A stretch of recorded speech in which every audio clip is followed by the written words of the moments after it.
Hello there, welcome back to Jennie Designs with Paper. Thank you so much for stopping by my channel today. I'm working in an art journal, so get comfy and let's get crafty. This is the May 2023 Mission Inspiration Facebook group recipe or prompt card. There are 8 layers or instructions and 5 inspiration words, and I am going to use this to create an art journal page. And I like to go down the list of ingredients in order because then I feel like I'm not planning too far ahead. So the first thing I have done is pulled out of my acrylic paint stash 3 colors of green, because green is one of the prompt words or inspiration words, and the first step is to add a layer of paint with a spatula.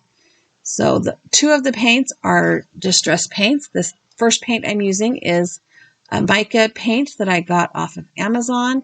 It has some shimmer in it, and I like that. I'm working on a piece of mixed media paper that is about 8 by 5.5, and it is completely untreated. There's no gesso or anything on this page.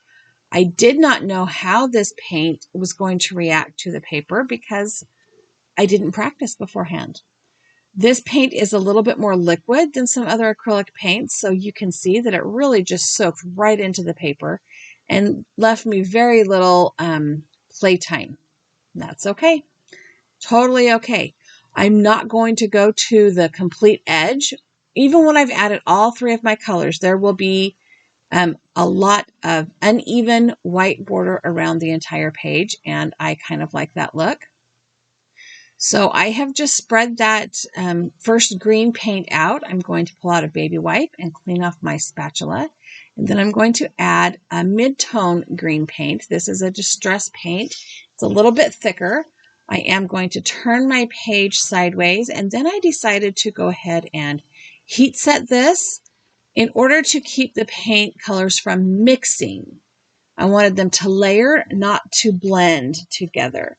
So I turned my page sideways, and I'm adding dots of paint along the right-hand side, just 2 little dots of paint along the right-hand side. And I will smear them out with my spatula the same way that I did the first time. And again, it totally soaks in faster than it would with a gessoed page, but that is so okay. And right now it just looks like a mess of green paint, which I don't hate, because while normally I like things to be clean and organized, if you ever saw my house, you would totally disagree with that, but I live here with an army of minions that I created myself, and they don't like things organized. But when I'm crafting, I tend to like things a little bit more organized, and this completely irregular border is not my norm. But it's green, so I'm going to love it because I love the greens. I did add a lighter color to the top. I'm heat setting in between each layer. I feel like that light color was too light. It was almost like I gessoed it back in the color into non-existence.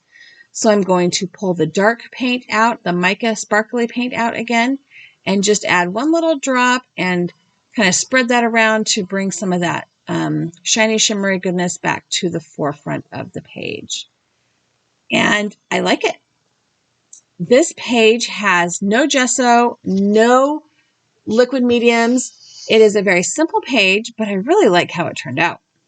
The second step is to add stamping. So I've just pulled out this Tim Holtz Stampers Anonymous stamp set. I'm going to use 2 colors of ink. One is the archival black ink, and the other one is the fern green ink. And I'm going to use this border stamp first. It's kind of florals and flowers and stems and stuff, which pulls along with some of the other steps of the page, but also it's a corner, so I feel like I can stamp it down here in this corner and have it just fit kind of perfect. I'm not going for, like, you can't even see it, right? I'm just adding to the green at this point. You can't even really see that. I mean, even in real life, it's not super visible, and it's not really meant to be super visible. It's just meant to be more texture. That's why I chose green, to add more texture. For the black archival ink, I'm going to use one of the script stamps, and I'm going to Mount that to a clear block and ink it up. And I'm going to stamp it down the right-hand side. I'm going to stamp it 2 times. Again, not super visible, not super legible, just more texture. This time it's a little bit more visible. And then I decided to grab this bird, and I'm going to ink the bird up in black ink and stamp him down at the bottom left, just so that I have a little bit of black ink on both sides. So green is one of the inspiration words, and so is circle. So to add some circles to my page, I am going to use this homemade stencil.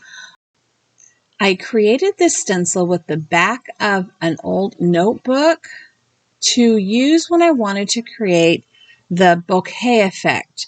Bokeh effect in photography is when you have an unfocused background that includes lots of points of light and a focused foreground. And so I'm adding these circles to create that bokeh effect, B-O-H-E-K, bokeh effect on my art journal page, so that my background will be less focused and my foreground will be more focused.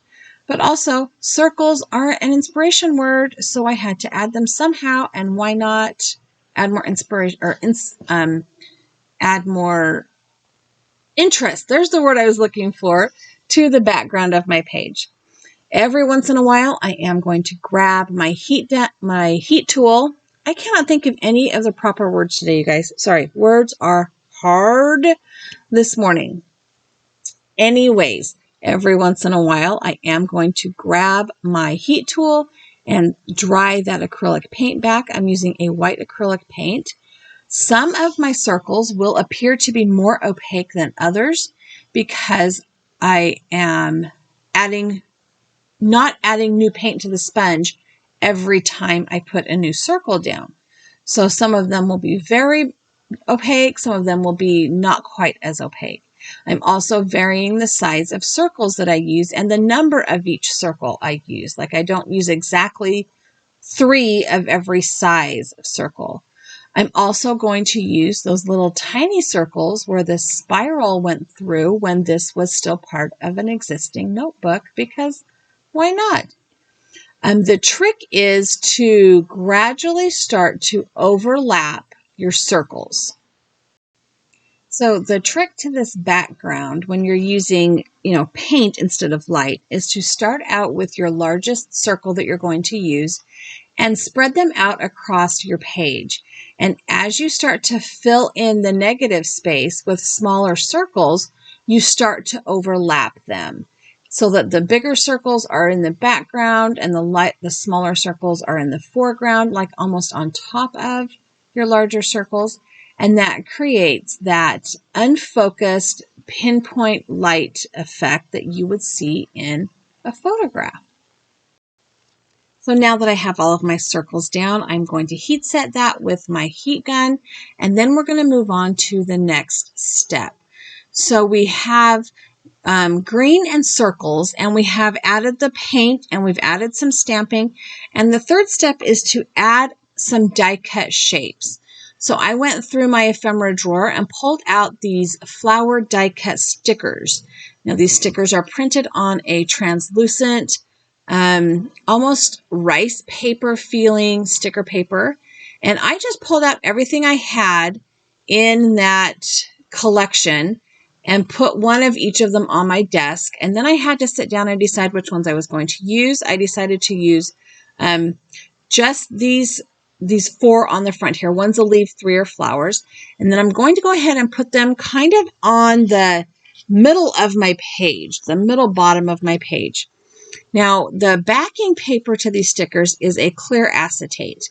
And it took me till the last sticker, because I've not used these very often, to realize that it is much easier to peel the sticker off the backing versus the backing off the sticker. So I did not make you watch all that. You're welcome, because it was a train wreck. I did cleverly, I hope, edit that part out. And you only saw me pulling the sticker off the paper, but each one of these stickers probably took me a solid minute to get them off the backing paper until the end when I accidentally realized that if I rolled the sticker forward versus peeling the backing off, it would come off a lot better. Now I am able to layer these without too much of a problem because of that kind of translucent rice paper that they're printed on. I did decide I wanted to put this leaf, it's kind of an oak leaf cluster, wow, that was hard, underneath those red roses right there. So I just lifted that sticker up a little bit, which I was surprised it didn't tear at all. I was being gentle, but it didn't tear. And I'm just going to stick that cluster of leaves right there underneath this bunch of roses. And that is my take on step number 3, which is to add a die cut shape or 2 or 3 to your page. Okay. So then step number 4 is to add numbers to your page. I have a lot of ways I could have done this, but I pulled out my Tim Holtz rub-ons because I have one that is all numbers, and I'm going to use a couple different parts of this rub-on sheet. The first thing I'm going to do is trim off those numbers in circles, again, the circles, on the right-hand side there, and I'm going to adhere those to the right-hand side of my page. Sorry, the left-hand side of my page. So kind of opposite where I had done the black stamping in text up on, so we've got a little bit more black on one side than the other again. And I'm just going to use the popsicle that I found in the tool caddy on my desk. Yeah. I'm going to use the popsicle that comes in the rub-ons to transfer those rub-ons onto my art journal page. And I've said this before and I'll say it again. I have tons of little fancy tools in my craft stash, and this popsicle stick is still by far the best tool for working with these rub-ons. And as the top number in the stack starts to stick down, I can start lifting up that transfer paper, and I have that full set of numbers stuck down to the left-hand side of my page. I did decide that maybe I needed a little bit more, so there is a block of numbers, kind of like a, a stock exchange report or something like that. A whole bunch of blocks of numbers in one section that nobody really knows what they mean. Yeah, that. It could be like from some betting pages too, I suppose. I don't know. I have no idea what it's from.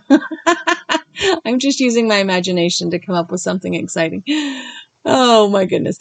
Anyway, I'm just going to put that up here in the top left-hand corner. I'm trying to not go over the hole in my page where I will put this into my notebook, because then they would stick to my the workspace on my desk, and then I would have this neurotic need to clean it off, and we're just going to skip all that.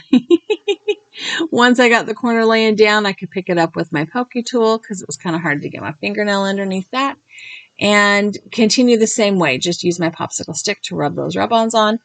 And because 3 is better than 2, I needed one more section of letters, or numbers rather, down on the bottom right-hand corner, but I didn't want it to be a lot. So across the top of this page is a blacked out section of numbers, and I decided to use that one. I went back and forth. I looked at this page of rub-ons and tried to figure out what I could put in that bottom corner. And I really did kind of go back and forth, but I opted to use this little black strip of numbers because it kind of mirrors the quote I will put on this page, because I printed the quote on white text on a black background. So that's why eventually I went with this particular set of numbers. So I have 3 groups of numbers for step number 4, and step number 5 is to doodle plant or flower shapes. I am not making this part of my focal point. I am just making this more texture in the background.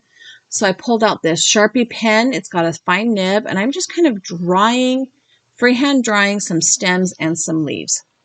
Now, it does not write well over that acrylic paint. So I figured out I could not really go over the white circles very well, because it's a little bit thicker acrylic paint because of the manner in which it was put on the page. But again, I'm not trying to really add more focal image. I'm just going for texture in the background. The next one is to add color with a Q-tip. So I have pulled out of my shiny shimmery paints this yellow, and I'm going to add some yellow dots to my background, and the tip is totally clogged, so I just popped the tip out and thought, oh, this is perfect because now I can stick the Q-tip in the paint pot and not have paint on my desktop to clean up. So winner, winner. Anyway, I'm adding more layered circles to my bokeh dots. Bokeh with a soft Y. I don't know. Just to kind of add to the circle theme, to add to the bouquet theme, but also because it says to add paint with a Q-tip, which is something I have never ever done on an art journal page before. So this is a first. There's a lot of things in my craft room that are made for other parts of your home. Like I've got makeup sponges in my drawer. Never occurred to me to use a Q-tip. Just saying, that was a good one. The next is to add a song lyric quote. So here is my quote I have printed out. I have printed white text on a black background. I trimmed it with my paper trimmer and then decided it was too thick. I needed to trim it down some more. And my quote is, I see trees of green and red roses too. I see them bloom for me and you. And I think to myself, what a wonderful world. And I dare you to not hum that in your head. I had a really hard time saying it, not singing it. Once I have those strips trimmed down, I'm taking a Faber-Castell brush and going over the edges of the quote strips. Oh my heavens. So that you don't see the white edges. That's all. And then I'm going to use just some liquid Tombow mono glue to adhere these down. Where am I going to adhere them down? In what pattern, you might say? Well, I'm actually going to, take a minute and figure out a layout. And then I'm going to completely disregard that and do something different once they have glue on the back of them.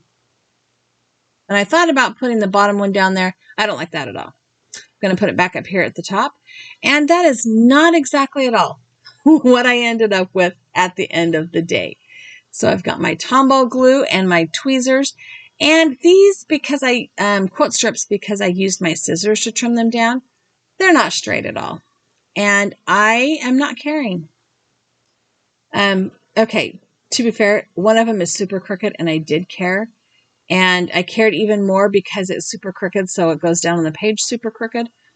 I am choosing to not care. I am choosing to focus on the creation, not the perfection of the creating. So we're not caring, we're not caring, we're not caring. And here's where I totally forgot what I was doing with my quote strips. So whatever, it's all good. The song lyric quote is on the page. That is literally all that matters, right? I mean, as far as this page goes, that's all that matters. Once I have all four of those quote lines down, I can put the lid on my glue so it doesn't clog because, I've done that before. And then I'm going to move on to the next step, which is to add a scribble or doodle border. So I'm grabbing that same Sharpie pen that I used to make the flower plant shapes on my page. And I'm doing the circle line doodle. Circle line, circle line, circle line. Mostly to add circles again, but also because that's just what started happening when I doodled. I did not overthink the doodle. I did not try and come up with something cute. I just circle line, circle line, circle line. And went all the way around the page making circles and lines. And every once in a while, I did 2 circles in a row or 2 lines without a circle. And then I had to go back and fix it. But it's a doodle. It's not supposed to be perfect. It's a doodle. And when I was done doodling, I just went ahead and signed my name at the bottom and dated the page. And y'all, the page is finished. This was a quick page, but it was really fun to create. I am going to take my double-sided adhesive, my ATG, and add some ATG adhesive to the back of my prompt card and stick that down to the back of my page. This was a not hardly even messy page. I really like that bokeh thing, how it looks behind our focal point of stickers. This was a fun page to make, and I needed fun. I needed fun in my craft room today, so this was a fun page to make. Thank you so much for hanging out with me today. I have a couple other videos here that I think you might like. I've also added a subscribe button. If you have not yet subscribed to my channel, I would love it if you did. Give me a thumbs up, tell YouTube you like this video, leave me a comment down below if you want to, and have a really fabulous day.